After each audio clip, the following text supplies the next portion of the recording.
people always ask me, and one thing I hate, bro, is when people ask me this question right here. Like, yo, EI, like, yo, what's it like in prison? Yo, it's so annoying. I hate it with a passion. And maybe now being home like a little over a year, 15 months, it doesn't bother me as much. But I think for me, like, yo, I've spent the majority of my life incarcerated, over 12 years in prison. So I'm way over, that part of my life. Like, I don't want to look back and talk about my prison experience unless I'm like sharing my testimony or it's empowering or impacting other people.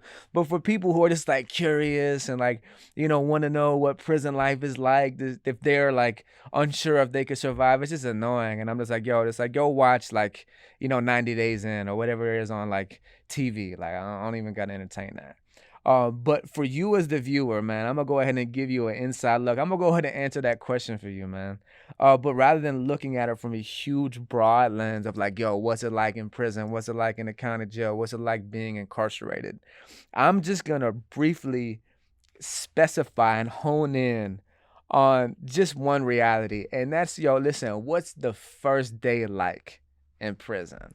And I'll start the story, man, by saying, for me, from my first day in prison, I went to JIT camp. And for those of you who don't know what JIT camp is, man, that's gladiator school. That's adult prison, but you have to be 25 and under. So in the state of Florida, they have what's called youthful offender, YO. That's JIT camp. That's, the nickname is gladiator school, JIT camp. So youthful offenders, you can get sentenced from like the state of Florida as a YO, as a youthful offender.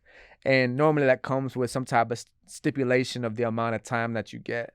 But there's also like, a known standard of living at JIT camp. And that's why they call it gladiator school. It's savage. Them jitterbugs be fighting all day, gang banging, extortion is chaos. So the standard of living, the culture of JIT camp, of gladiator school, is known to be way worse than adult camp. Like, they're killing more. Like, but people are getting bodied in adult camp. People are dying. Like, not too many, jits are killing each other, but they're definitely wetting each other up, jumping each other, stealing, extortion. It's just chaos. So for me, I wasn't sentenced as, a youthful offender. And I made sure that part of my plea deal when I was copping out and taking my time, I'm like, yo, I ain't taking no youthful offender. Like, I ain't trying to go to JIT camp. I just know it's chaotic. You know what I mean? I'm trying to break away from that thug lifestyle. I'm trying to get out of the streets. I just received salvation through faith in Jesus. I want to do right. I want to live right. I want easy time. Only got 2.5 years. I want to go up the road. You know what I mean? Better myself, focus on Jesus, come home a better man. I don't want to be up the road fighting all the time, get involved in all this chaos. I don't want to go to JIT camp. So I made sure that I wasn't sentenced as youthful offender. But also too, in like the county jail and the pod that I'm in, like all these convicts are like, yo, like, bro, you going to JIT camp anyway. You're under 25. But me, I didn't want to believe it. So I'm like, no, I'm not. I'm not going to JIT camp. You know what I mean? I was sentenced as an adult. I'm going to adult prison. So little did I know that whenever you go to like the reception center, it's like the Florida Department of Corrections, like the police. Like, if you're under 25, like, yo, they give you, you know what I mean? They give you a red hat. So whenever I'm coming off the bus, I'm not even going to go through the details, you know what I mean, of all the strip search and all that. I just want to hone in like on the fact of going to JIT camp right now. So whenever you're in line, you know what I mean, you're getting processed. You go in, you sit down, you see different people, you give them your information, and then when they're giving everybody their blues, you can see like the prison blues right here. By the way, these are real prison blues, and this was the last crime that I ever committed. You know what I mean? I ain't going to tell you the details of how I got them, but these are real the Florida State prison blues, and I got a whole gang load of them. So whenever they're passing out your prison blues, for those who are going to the JIT dorm, who are being classified as a youthful offender, even if you weren't sentenced as one, you get a red hat. So I know this is judgment time. So I'm on the bench. They call my name, Tester. I go up there to get my blues. And right when they hand me my blues, it's another inmate. He tried to give me a red hat with it. I'm like, nah, keep the red hat. So he's like, bro, like, it doesn't matter if like you don't take the red hat or not. You classified as a YO. So I'm like, bro, keep the red hat. So I give him the red hat. I had to take my blues. I refuse to go to JIT dorm. I don't want to go to JIT camp. I don't want to go to deal with all that chaos. So whenever I try to get in line with the adults, they eventually call me. They're like calling names and telling everybody what dorm they're going to. So they don't call my name because I'm in like the adult line. And like, what's your name? I'm like, Testa. Like, Testa, man, you going to the JIT dorm, man. Get over there. So I'm like, crap, man. Like, you got a red hat? I'm like, nah, man. So they give me the red hat. So I'm in a line with the rest of the JITs. And you can see it on everybody's face. Everybody know what time it is. You know what I mean? You know what you're walking into. You're walking into the war zone. So, man, not only is like the lifestyle of JIT camp completely different when it comes to like the inmates, you know what I mean, who you locked up with, but the police, man, like, first of all, police, like in like the prison system, they got no, like not all of them, but the majority, like they don't got no respect for you anyway. They don't care about you. They gonna talk to you any type of way. You know, they gonna tell you what to do. They gonna cuss you out, whatever.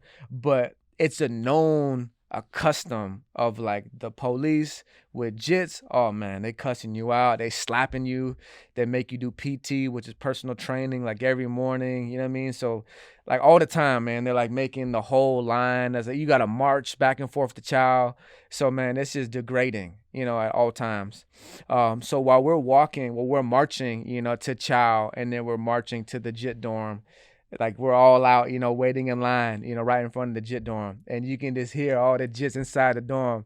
Everybody's selling everybody out in line. You know, some of these dudes, they got like homeboys in the dorm, or they can tell they're from the city, they know them from the county, so they're hollering at them. But, you know, they're, you know, shouting out whatever gang they in or whatever. But for the most part, everybody in the window in the dorm, they all selling out. Oh, y'all got to tighten up. Oh, y'all got to tighten up when y'all come in here. Oh, y'all got to tighten up. So everybody's just in line with the game face on. You know what I mean? Like, dang. Like, it's about to go down. And keep in mind, like, I just recently got saved. So I'm trying to, you know, live unto the Lord, man. You know, I'm really trying to break away from street culture and break away from the streets and do right. But also, too, I remember being in the county jail. And my dog, he was actually my plug. He was way older than me. He did like multiple bids in prison. So he wasn't saved. He's still in the streets, even though I genuinely just got saved in the county. I'm trying to live for the Lord. And, you know, I still talk to him every once in a while on the phone. So I'm talking to him. He knows I'm going to prison. So he's doing what OGs do. He's giving me game. Like, hey, bro, listen, man. Like, when you go up the road, like, listen, don't be friendly, man. Don't be friendly, bro. Like, if you don't know him from the streets, don't talk to him. Don't be pussy, bro. Like, somebody try you, like lean into him. First one, hit him right in the jaw. So even though I'm trying to live right and live a godly, Christ-like lifestyle, I also know I'm going into a war zone. And being from the streets, I know I'm gonna stand on my own too. So survival instinct is kicking at the same time. So I got like this internal moral dilemma. You know what I mean? How am I gonna honor Jesus in the chain gang, but also like not be walked on and be preyed?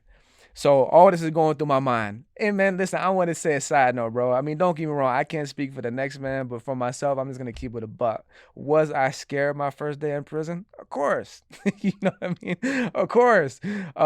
Just because like, even though I was in multiple, you know, juvenile programs, I was used to being incarcerated and fighting. Man, I think just walking into anything new in life, you know what I mean, it can be scary.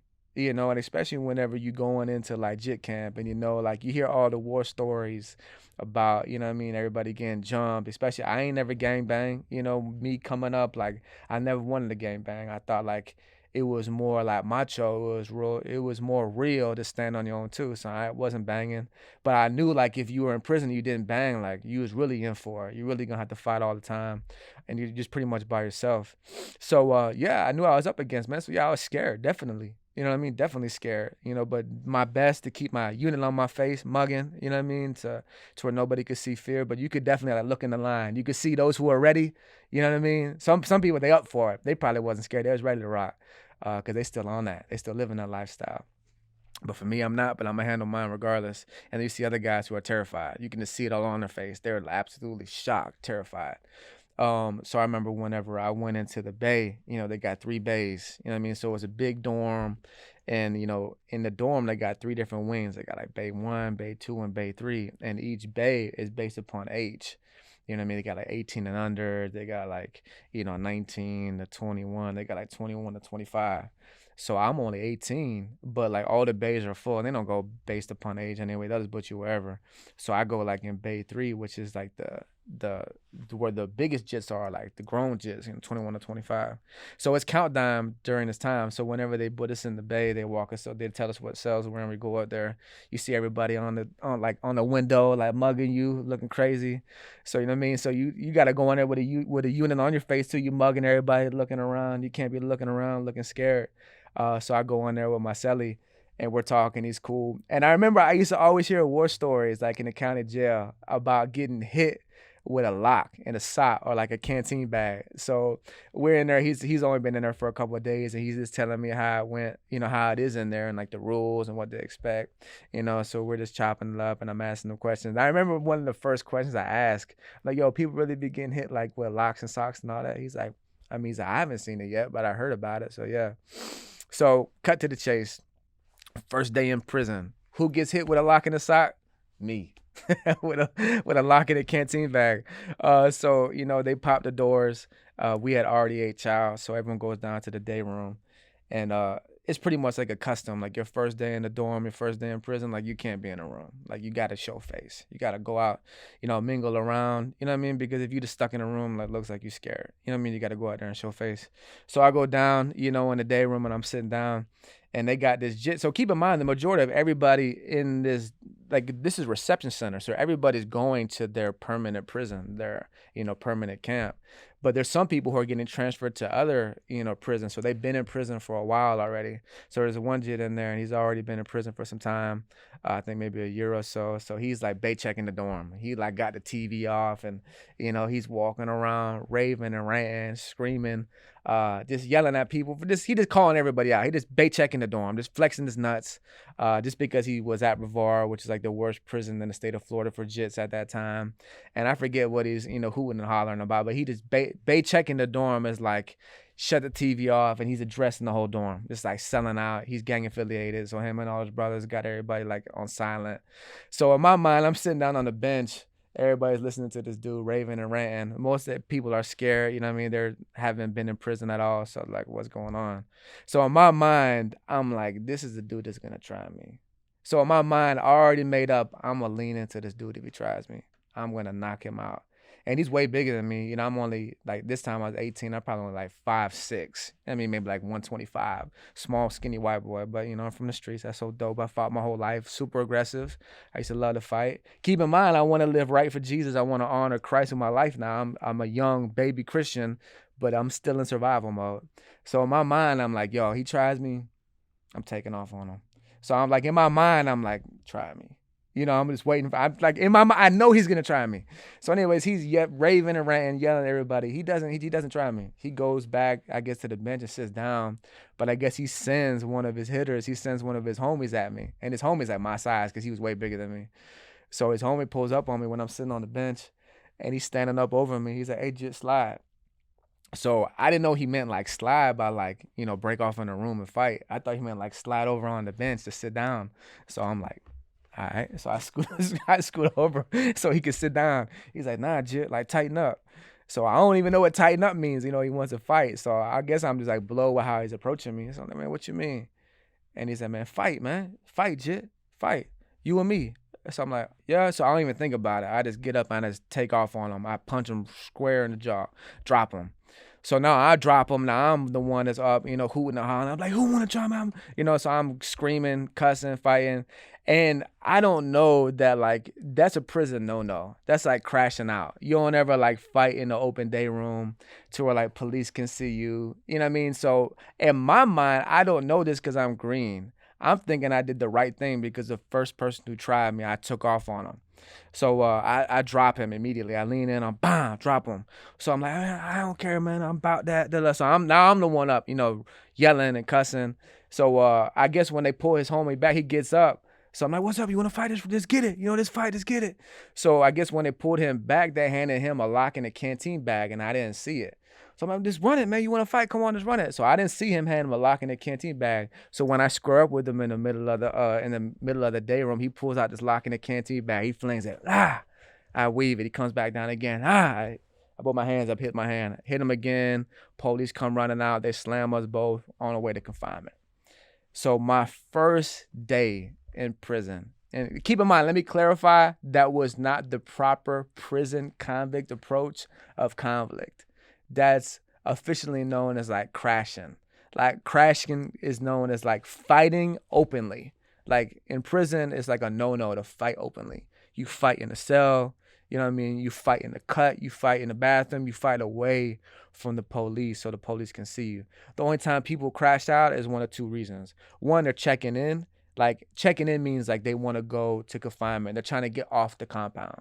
You know what I mean? They're scared from the beef or whatever. They're just trying to get from around here. They're trying to get out of the dorm. So they'll fight openly because that's more of a manly thing to do than go to the police and be like, yo, I'm scared. Like, I want to check in. Check in means I want to check into protective custody. So like an alternative from checking in, because nobody's gonna check in unless like you really like scary or weak, or you really just doing the right thing and you're in fear for your life, whatever. Like the manly, I guess, gangster way of checking in is just fighting openly. You know what I mean? And normally like people like, man, that's a crash out move, man. You crashing? Why you crashing? You checking in?